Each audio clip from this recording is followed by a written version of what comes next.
안녕하세요. 인포마켓 강용훈 대표입니다.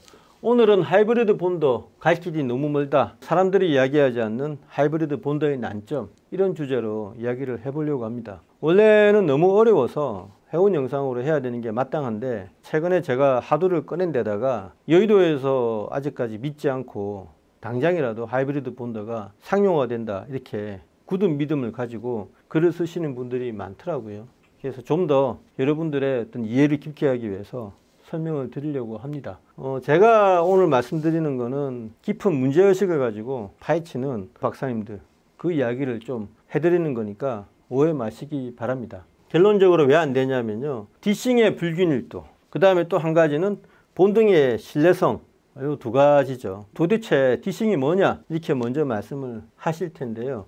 하이브리드 본더는 유전체는 유전체끼리, 그리고 구리는 구리끼리 붙이는 게 하이브리드 본더입니다. 근데 문제는 본딩을 하기 전에 CMP 머신을 사용을 합니다. CMP 머신은 이 목재 가공할 때 대패처럼 반도체 표면을 굉장히 나노 단위로 정밀하게 연삭을 하는 게 CMP거든요. 케미컬, 미케니컬 팔리싱. 그걸 하는데 그때는 슬러리라는 화학물질을 씁니다. 근데 문제는 슬러리가요, 구리는 굉장히 빠르게 파고 들어가지고 깎아내는 반면에 유전체는 그렇게 하지 못하죠. 그러니까 파고내는 정도가 다른 겁니다. 그래서 구리가 먼저 파이기 때문에 움푹 이렇게 들어가 버리는 현상이 발생을 하거든요. 이게 바로 디싱입니다. 자, 보십시오. 위아래 지금 본딩을 하려고 하는데 이 빨간 부분이 구리거든요. 여기도 접시 모양이 있고 여기도 접시 모양이 있으면 본딩할 때 여기에 비어져 있으니까 본딩이 안 되겠죠. 연구해 본 결과 디싱 생기는 걸 막을 수는 없는데 디싱은 어느 정도까지 억제를 해야 본딩이 잘 되냐, 이겁니다. 해보니까 깊이가 15에서 30나노로 돼야 되거든요. 요거 넘어가면 본딩이 안 됩니다. 구리끼리. 전문 용어로 CMP를 친다고 이야기하거든요. CMP를 쳐서 여기 구리를 깎아낼 때 이렇게 깊이를 억제를 해야 되는 겁니다.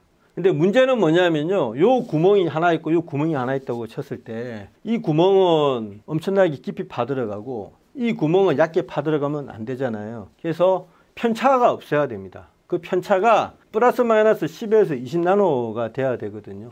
요걸 지켜야 되는 겁니다. 그러니까 레귤러리티가 있게끔 이 구멍을 파야 된다고요. 이게 이제 디싱의 균일도 문제인데, 실제로는 해보면 디싱이 균일하게 안 됩니다. 이렇게 되면 어떻게 해야 되겠습니까? 본딩이 엉망이 되는 거죠. 어플라이드 머티리얼즈가 이제 CMP 머시너리에서는 세계 1위 아닙니까? 그 다음에 에바라고요. 옛날에는 어플라이드 머티리얼즈가 패드 크기가 50마이크로미터일 때는 자유자재로 이 디싱을 했다고 하더라고요. 근데 지금 하이브리드 본더에서는 패드가 3마이크로미터입니다. 정밀도가 어마무시하게 증가했다는 걸 알 수가 있죠. 이 가혹한 환경에서 디싱의 균일도까지 성취를 해야 되니까 CMP에 너무 많은 기대치가 몰려 있는 거죠. 이걸 할 수 있다고 생각하는 거는 여의도의 착각이고요. 박사님들은 고개를 절레절레 흔들고 있습니다. 공정 전문가들도요, 이게 과연 될까? 이렇게 생각을 하거든요. 그런데 하이브리드 본더 이야기하시는 분들은 아무도 이런 이야기를 하지 않아요. 전공정, 플라즈마 이야기만 하고요. 하이브리드 본더가 한 대 130억 하지 않습니까? 배시하고 어플라이드 머티리얼즈가 연합해서 만든 거예요. 그리고 뭐 다른 국내 회사들이 만든 거는 더 비싸다는 이야기도 있습니다. 어쨌든 이 가격만 이야기하고 그 정도 가격이면 다 할 수 있어야 되는 것 아니냐 생각을 하는데, 이 CMP에서 막히는 겁니다. 두 번째는요, 본딩한 다음에 본딩의 세기, 이게 얼마나 단단하게 붙었는지를 측정할 수 있냐 이거죠. 어떻게 측정할 거냐 이거죠. 그러니까 이게 본딩이 균일하게 붙었는지, 어느 정도의 힘을 가했을 때 떨어지는 건지 파손이 되는 건지 측정할 수단이 없거든요. 최근에 세미콘 타이완 가셔가지고 질문을 한 박사님의 말씀에 따르면 배시도 상당히 곤혹해 했다고 하더라고요. 질문의 의도는 알겠는데 사실상 뭐 수단이 없는 거죠. 측정할 수단이 없는 겁니다. 그러면 TC 본딩을 어떻게 했냐 이렇게 물어보시면요, TC 본딩은 범프와 범프 사이를 뭐가 받치고 있습니까? 봉지 물질, NCF라든가 머프가 받치고 있잖아요. 그래서 딱히 어떤 균일하게 붙었는지, 어떤 힘을 가하면 파손이 되는 건지 측정할 필요가 없었던 겁니다. 상대적으로 이게 완충 역할을 하는 게 있는데, 하이브리드 본드는 아무것도 없어요. 면과 면을 붙이는 거라서 봉지 물질이 안 들어갑니다. 그러니까 그야말로 맨땅에서 붙이는 건데, 둘이가 붙었는지 안 붙었는지를 검사를 정확하게 해야 되잖아요. 그 수단이 없다는 겁니다. 이런 두 가지 말씀만 들어도 이해가 어느 정도는 가실 거라고 생각을 합니다. 투자하는 입장은 계속해서 의심을 가지고 파고들어야 되는 거죠. 그래 실수를 하지 않게 되니까. CMP 문제는 박사님들 뿐만 아니고 여러 군데 국내에 공정을 담당하는 분들이 소가리를 하고 있는 굉장히 중요한 문제입니다. 마지막으로 말씀을 드릴 게 있는데요.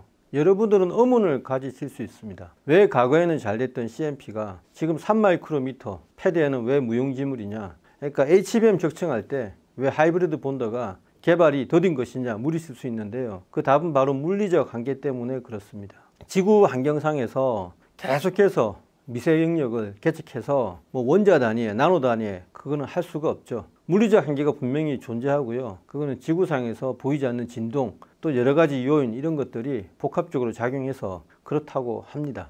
우주 공간에서 가공을 해야 완벽한 탄소 나노 튜브를 얻을 수 있다는 이야기도 이러의 한 단면이겠죠. 그리고 하이브리드 본더가 안 된다는 이야기는 아니고요. 시간이 엄청 오래 걸린다는 이야기입니다. 제가 예상하건대는 유리기판하고 비슷하게 시간이 걸리지 않을까. 짧으면 3, 4년이고요. 길면 4, 5년을 기다려야 공정에서 쓸 수 있는 HBM 공정이죠. 거기 쓸 수 있는 하이브리드 본더가 개발될 것 같습니다. 마지막으로 지금 올려드린 사진은요. 일본의 모 업체가 세미콘 타이완에서 보여준 사진입니다. 하이브리드 본더라고 이야기를 하고 있는데요. 여기 보시면 끝이 말려 올라가 있지 않습니까?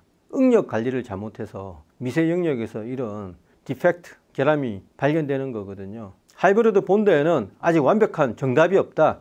이게 지금 현 주소가 되겠습니다. 모 박사님 말씀처럼요. 네, 감사합니다.